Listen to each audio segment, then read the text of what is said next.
Class 10 subject Hindi का subjective question बताएंगे, वो भी मात्र 2 पेज में, जो मेरा गेस्ट टैली करता है, मात्र यही 2 पेज है। इसी 2 पेज में से एग्जाम में आपको आएगा 15 फरवरी का। तो आप लोग ध्यान से सुन लीजिए कौन कौन से क्वेश्चन है। तो पहले चलते हैं लेख की तरफ, निबंध की तरफ। निम्नलिखित में से किन्हीं एक विषय पर दिए गए संकेत बिंदुओं के आधार पर लगभग 250-300 शब्दों में निबंध लिखे, यानी 250 से 300 शब्दों में निबंध लिखना है।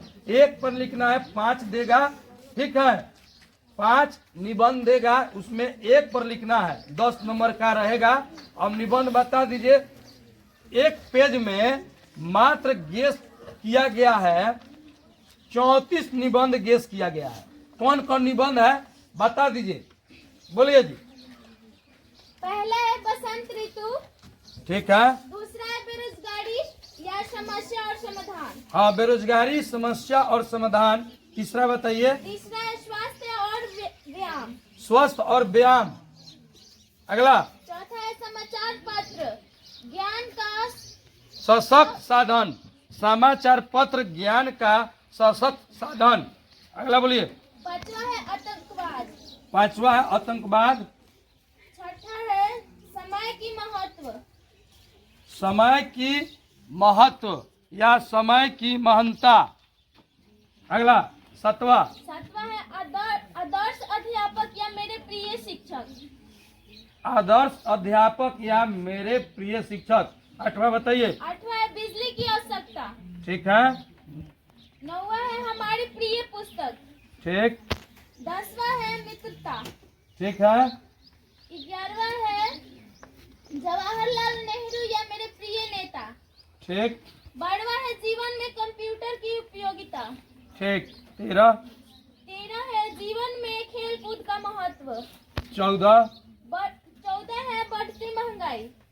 ठीक। 15। 15 है दीपावली। 16। 16 है छात्र एवं अनुशासन या अनुशासन भी बोल सकते हैं। चलिए अगला 17 नंबर पर क्या है? दहेज प्रथा एवं अभिशाप। दहेज प्रथा एक अभिशाप। 18 नंबर बोलिए। 18 नंबर है बिहार में बाढ़। ठीक। 19 नंबर देश प्रेम। ठीक है। 20वां बोलिए।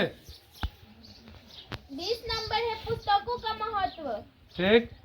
21 नंबर है राजनीतिक भ्रष्टाचार और समाधान या राजनीतिक भ्रष्टाचार और समाधान या भ्रष्टाचार। भ्रष्टाचार। अगला बोलिए। उसके बाद है होली। उसके बाद है मेरे जीवन का लक्ष्य, नारी शिक्षा। उसके बाद है ईद। उसके बाद है नारी शिक्षा हो गया, शराबबंदी। उसके बाद है वैज्ञानिक आविष्कार का सामाजिक सदुपयोग, विश्व के मंदी में मुस्कुराता भारत और प्रगति के पथ पर बिहार या बिहार तब और अब, गणतंत्र दिवस या 26 जनवरी। फिर है 15 अगस्त, टीबी वरदान या अभिशाप, राष्ट्रीय एकता, सांप्रदायिकता या एक अभिशाप, नारी शिक्षा, होली। टोटल 35 है। शराबबंदी मात्र एक पेज में लेख है 35। अगला है आवेदन पत्र। आवेदन पत्र बोलिए। पहला प्रश्न है वाद विवाद प्रतियोगिता में प्रथम स्थान प्राप्त करने पर छोटी बहन को बधाई देते हुए पत्र लिखिए। ठीक है। दूसरा पत्र बोलिए। रोहिए जी बोलिए। दूसरा क्वेश्चन है छात्रवृत्ति के लिए प्रधानाध्यापक को आवेदन पत्र लिखें। हाँ, तीसरा बोलिए। तीसरा क्वेश्चन है छात्रावास में एक स्थान देने के लिए प्रधानाध्यापक के पास एक आवेदन पत्र लिखें। ठीक है। चौथा चौथा है मोहल्ले में फैले डेंगू। डेंगू के प्रकोप से बचने के लिए नगर पालिका के मेयर के पास समुचित उपाय करने के लिए एक आवेदन पत्र लिखे। 5 नंबर क्वेश्चन है अपने विद्यालय के प्रधान 5 नंबर क्वेश्चन है अपने विद्यालय के पर्यावरण के 2 दिन अपने विद्यालय के प्रधानाचार्य के 2 दिन के अवकाश के लिए प्रार्थना पत्र लिखे। 6 नंबर क्वेश्चन है अपने पिता को एक पत्र लिखे जिसमें उन्हें अपने जीवन के लक्ष्य के बारे में जानकारी दे। 7वां नंबर क्वेश्चन है पत्र में अपने विद्यालय में मनाए गए बिहार दिवस का वर्णन करते हुए मित्र के पास एक पत्र लिखे। रुक जाइए जी। इंटर के हिंदी में साइंस में भी आया था कि अपने विद्यालय में मनाए गए बिहार दिवस का वर्णन करते हुए मित्र के पास एक पत्र लिखे। एक क्वेश्चन इंटर में इस साल इंटर में भी आया था। चलिए अगला क्वेश्चन 8वां नंबर क्वेश्चन है विद्यालय में हुए साइकिल वितरण समारोह को चर्चा करते हुए अपने दादाजी को एक पत्र लिखे। 8वां आवेदन पत्र जो है विद्यालय में हुए साइकिल वितरण समारोह की चर्चा करते हुए अपने दादाजी के को एक पत्र लिखे। 9वां बोलिए प्रधानाध्यापक के पास परीक्षा शुल्क माफी के लिए आवेदन पत्र लिखे। और 10वां है विद्यालय में साइकिल स्टैंड बनवाने हेतु प्राचार्य को आवेदन पत्र लिखे। अब संवाद 10वां है, ये तो हो गया 10वां। संवाद लेखन बातचीत बोलिए संवाद लेखन। हाँ, बढ़ती हुई महंगाई पर 2 स्त्रियों का संवाद लिखिए। बढ़ती हुई महंगाई पर 2 स्त्रियों का संवाद लिखिए। अगला 2 नंबर है मोबाइल फोन दुरुपयोग पर 2 छात्रों का संवाद लिखिए। मोबाइल फोन दुरुपयोग पर 2 छात्रों का संवाद लिखिए। अगला 3 नंबर क्वेश्चन है दहेज के विषय पर लड़का और लड़की के बीच का संवाद लिखे। ठीक है। 4 नंबर क्वेश्चन है प्रदूषण की समस्या को लेकर 2 स्त्रियों के बीच संवाद लिखे। ठीक है। अगला 5 नंबर क्वेश्चन है परीक्षा की तैयारी से संबंधित जो 2 छात्रों के बीच संवाद को अपनी कल्पना के आधार पर लिखे। ठीक है। 6ठा बोलिए पटरी पर दुकान लगाने वाले 2 दुकानदारों के बीच का संवाद लिखिए। अब यहाँ से है व्याख्या। रुक जाइए। व्याख्या बोलिए पहला व्याख्या क्या पदखंड बोलिए। पहला है आशा मनसा इकल त्यागी कैद रहते रहे निराशा काम क्रोध देहि पर से नाही केहि घट ब्रह्म निवासा। ठीक है। अति सुध स्नेह को डैश बात नहीं कहा साचे चले डैश निशाक नहीं। 3 नंबर दास वृत्ति की वह चाहूं चढ़ी वरण बढ़ाली। 4 नंबर है चिंतित विकुटित क्षितिज तिमिरांकित चिंतित भ्रुकुटी क्षितिज त्रिविनाकित नमित नम नभ वाचित। अगला भारत माता ग्रामवासिनी खेतों में फैला है श्यामल धूल भरा मैला सा आंचल। 6ठा बोलिए सदियों की ठंडी पूछी रात सुख पुगा उठी मिट्टी सोने का ताज पन इटलाती है। 7वां एक दिन सहसा सूरज निकला। ठीक है। 8वां धूप में बारिश में गर्मी में सर्दी में हमेशा चौकन्ना अपनी खाकी वर्दी में। ठीक है। 9 नंबर है गमले से टूटता हुआ उसका ग घरे से लुढ़कता हुआ उसका घ। ठीक है। ये भी बहुत इम्पोर्टेंट है। खेत है जहाँ धान के बहती नदी के बीच एक दिन मैं लौट कर आऊंगा एक दिन बंगाल में। और 11 नंबर क्वेश्चन है मैं तुम्हारा वेश हूँ तुम्हारी वृत्ति हूँ मुझे खोकर तुम अपना अर्थ खो बैठोगे। यानी व्याख्या से 11 क्वेश्चन गेस किया गया है। अब चलते हैं लघु त्रि प्रश्न के तरफ जिसमें से 5 प्रश्न देना है, उत्तर देना है, और व्याख्या में 2 का दिया जाता है। ठीक है, 2 में से कोई एक को देना है और 10 प्रश्न रहेगा, जिसमें से 5 प्रश्न का उत्तर देना है। तो कौन कौन प्रश्न रखा गया है आप लोग सुन लीजिए ध्यान पूर्वक। मात्र 2 पेज में ही टैली कर जाएगा। चलिए पहला प्रश्न बताइए, बोलिए। लघुत्री का किताब वाला। लेखक किस विडंबना की बात करते हैं? विडंबना का स्वरूप क्या है? ठीक। तीसरा नंबर है, जाति भारतीय समाज में श्रम विभाजन का स्वाभाविक रूप क्यों नहीं कही जा सकती? ठीक है। नंबर है, जाति प्रथा भारत में बेरोजगारी का एक प्रमुख और प्रत्यक्ष कारण कैसे बनी हुई है? ठीक है। 5 नंबर, लेखक ने पाठ में किन प्रमुख पहलुओं से जाति प्रथा को एक हानिकारक प्रभाव के रूप में दिखाया है? ठीक है। 6 नंबर है, सच्चे लोकतंत्र की स्थापना के लिए लेखक ने किस विशेषताओं को आवश्यक माना है? ठीक है। 7 नंबर है, खोखा किन मामलों में अपवाद था? ये भी बहुत इंपॉर्टेंट क्वेश्चन है। खोखा किन मामलों में अपवाद था?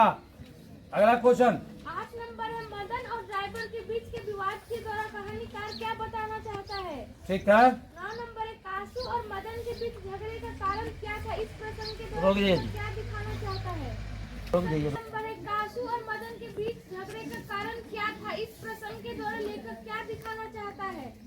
ठीक है। 10 नंबर। 20 के दांत के शीर्षक की सार्थकता स्पष्ट कीजिए।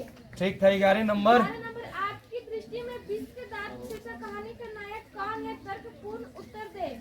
ठीक है। 12 नंबर क्वेश्चन। समस्त भूमंडल में सर्वविध संपदा और प्राकृतिक सौंदर्य से परिपूर्ण देश भारत है, लेखक ने ऐसा क्यों कहा है? ठीक है। 13 तेरे नंबर, लेखक की दृष्टि में सच्चे भारत ये भी बहुत इंपॉर्टेंट क्वेश्चन। और क्यों? लेखक के दृष्टि में सच्चे भारत का दर्शन कहाँ हो सकता है और क्यों? अगला क्वेश्चन। 14 नंबर है, धर्मों की दृष्टि से भारत का क्या महत्व है? बहुत बढ़िया क्वेश्चन। धर्मों की दृष्टि से भारत का क्या महत्व है? चलिए। 15 नंबर, भारत किस तरह आर्थिक और सुदृढ़ भविष्य को जोड़ता है? स्पष्ट करें। 16 नंबर, बढ़ते यह भी आंकड़ों बहुत के द्वारा इंपॉर्टेंट क्वेश्चन है। बढ़ते नाखून के द्वारा प्राकृतिक मनुष्य को क्या याद दिलाती है? लेखक द्वारा नाखून को अस्त्र के रूप में देखना कहाँ तक संगत है? 17 नंबर क्वेश्चन। 18 नंबर क्वेश्चन सबसे इंपॉर्टेंट है। मनुष्य बार बार नाखूनों को क्यों काटता है? चलिए अगला 19 नंबर भी बहुत अच्छा क्वेश्चन है। लेखक क्यों पूछता है कि मनुष्य किस ओर बढ़ रहा है, पशुता की ओर या मनुष्यता की ओर? स्पष्ट करें। रोक दीजिए, रोक दीजिए। देवनागरी लिपि में कौन कौन सी भाषाएं लिखी जाती है? ठीक है, ये भी क्वेश्चन बहुत अच्छा है। लेखक ने किन किन भारतीय लिपियों से देवनागरी का संबंध बताया है? ठीक है। अपने शब्दों में पहली बार दिखे बहादुर का वर्णन कीजिए। ठीक है। बहादुर अपने घर से क्यों भाग गया था? ये भी बहुत इंपॉर्टेंट क्वेश्चन है। बहादुर अपने घर से क्यों भाग गया था? अगला क्वेश्चन। इन कारणों से बहादुर ने एक दिन लेखक का घर छोड़ दिया। ये भी अच्छा क्वेश्चन है। बहादुर पर ही चोरी का आरोप क्यों लगाया जाता है और उस पर इस आरोप का क्या असर पड़ता है? ठीक। परंपरा का ज्ञान किसके लिए सबसे ज्यादा आवश्यक है और क्यों? ठीक है। आगे। जातीय राष्ट्र की हैसियत से कोई भी देश भारत का मुकाबला क्यों नहीं कर सकता? ठीक है। अगला। लखनऊ और रामपुर से बिरजू महाराज का क्या संबंध है? ये भी बहुत अच्छा क्वेश्चन है। लखनऊ और रामपुर बिरजू महाराज से क्या संबंध है? चलिए अगला। बिरजू महाराज का गुरु कौन था? उनका संक्षिप्त विवरण कीजिए। चलिए अगला क्वेश्चन। हर बरस अभिनयों में कब और कैसे समारोह हुआ करता था? हाँ। मछली और दीदी में क्या समानता है? स्पष्ट करें। हाँ, ये भी क्वेश्चन सही है। मछली और दीदी में क्या समानता है? स्पष्ट करें। अगला क्वेश्चन। संतु मछली लेकर क्यों भागा? संतु मछली लेकर क्यों भागा? अगला जल्दी आपकी जल्दी। माता किस कारण? ये क्वेश्चन भी बहुत इंपॉर्टेंट है। डुमराव की महानता किस कारण है? अगला क्वेश्चन। गांधी जी पढ़िए किसका किसे कहते हैं? ठीक। शिक्षा का ध्येय गांधी जी क्या मानते थे? ठीक है। गांधी जी के अनुसार शिक्षा का जरूरी अंग क्या होना चाहिए? यानी 36 गो इस चैप्टर से हुआ। अब यहाँ से चलिए 37 से चलिए कविता से। कवि की दृष्टि से ब्रह्मा का निवास कहाँ है? ठीक। कवि ने मालिन किसे और क्यों कहा? ये भी इम्पोर्टेंट क्वेश्चन है। कवि ने मालिन किसे और क्यों कहा? कृष्णा को चोर क्यों कहा गया? कवि का अभिप्राय स्पष्ट करे। अगला क्वेश्चन। कवि प्रेम मार्ग को अति सुदूर क्यों कहता है और इस मार्ग की विशेषता क्या है? ठीक है, आगे। कवि कहाँ अपने आंसुओं को पहुंचाना चाहता है और क्यों? हाँ, ये भी क्वेश्चन बहुत इंपॉर्टेंट है। कवि कहाँ अपने आंसुओं को पहुंचाना चाहता है और क्यों। चलिए अगला क्वेश्चन। कवि को भारत में भारतीयता क्यों नहीं दिखाई पड़ती है? ठीक है, कवि समाज के किस वर्ग की आलोचना करता है? ठीक है, नेताओं के बारे में कवि व प्रेम धन की क्या राय है? भारत माता अपने ही घर में प्रवासिनी क्यों बनी हुई है? ठीक है, कविता में कवि भारतवासियों का कैसा चित्र खींचता है? कवि जनता के स्वप्न का किस तरह चित्र खींचता है?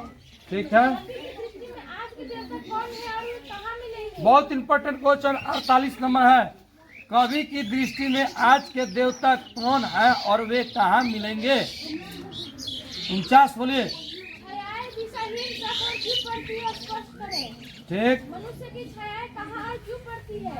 कब 51 नंबर भी क्वेश्चन इंपॉर्टेंट है। कवि को वृक्ष बुढ़ा चौकीदार क्यों लगता है। चलिए। वृक्ष और कवि में क्या संवाद होता था? ठीक है। मक्खी के जीवन क्रम का कवि द्वारा उल्लेख किए जाने का क्या आशय है? कवि किन अत्याचारियों का जिक्र करता है?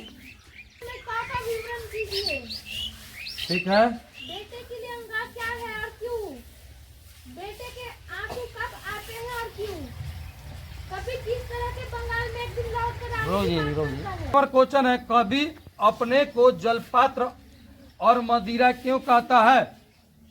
चलिए अगला क्वेश्चन। शानदार नबादा किसका गिर जाएगा और क्यों? मंगम्मा का अपनी बहू के साथ किस बात को लेकर विवाद देखिए, था? यहाँ से आपको क्वेश्चन दोनों गद्य पद खंड से क्वेश्चन है आपको 61 तक। यहाँ से आपका चल रहा है क्वेश्चन। चलिए पूरक से। चलिए अगला क्वेश्चन बोलिए। मंगम्मा का अपनी बहू के साथ किस बात को लेकर विवाद था? 62 नंबर से यहाँ से दूसरा किताब हो गया। ठीक है। बहुत इंपॉर्टेंट ये भी क्वेश्चन है कि मंगम्मा को अपनी बहू के साथ किस बात को लेकर विवाद था। चलिए अगला क्वेश्चन। रंगप्पा कौन था और वो मंगम्मा से क्या चाहता था? ठीक है, रोक दीजिए। सास को मनाने के लिए कौन सा तरीका अपनाया? लक्ष्मी कौन थी, उसकी पारिवारिक परिस्थिति का चित्र प्रस्तुत कीजिए। ठीक है। मंगू के प्रति माँ और परिवार के सदस्यों के व्यवहार में जो फर्क है उसे अपने शब्दों में लिखे। ठीक। माँ मंगू को अस्पताल में क्यों नहीं भर्ती कराना चाहती, विचार करें। ठीक है। कुसुम के पागलपन में सुधार देख मंगू के प्रति माँ, परिवार और समाज की प्रतिक्रिया को अपने शब्दों में लिखे कहानी के शीर्षक की सार्थकता पर विचार करें। ठीक है। 69। लेखक ने कहानी का शीर्षक नगर क्यों रखा, शीर्षक और सार्थकता स्पष्ट करें। ठीक है। प्राप्ति कौन थी, वह शहर क्यों लाई गई, ये भी इम्पोर्टेंट क्वेश्चन है। 70 नंबर। 71 है, बड़े डॉक्टर प्राप्ति के बारे में पूछताछ क्यों कर रहे थे। अगला क्वेश्चन। सीता अपने ही घर में क्यों घुटन महसूस ये भी इम्पोर्टेंट क्वेश्चन है। सीता अपने ही घर में क्यों घुटन महसूस करती हैं। माँ कहानी के शीर्षक की सत्यता पर विचार करें, भी इम्पोर्टेंट क्वेश्चन है। बल्ली। अगला क्वेश्चन 74 बोलिए। बल्लिया माल का चरित्र चित्रण करें। हाँ, चरित्र चित्रण एक आता है।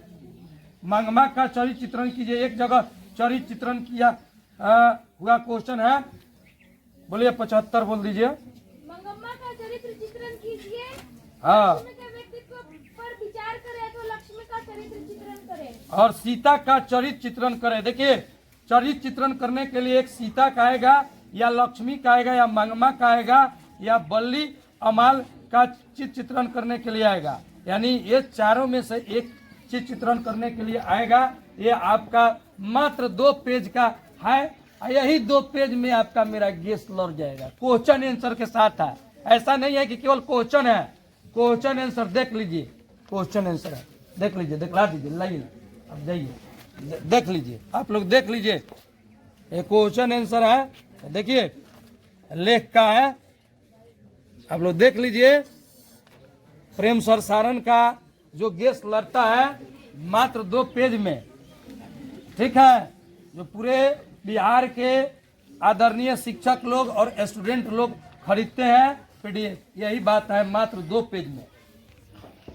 ठीक।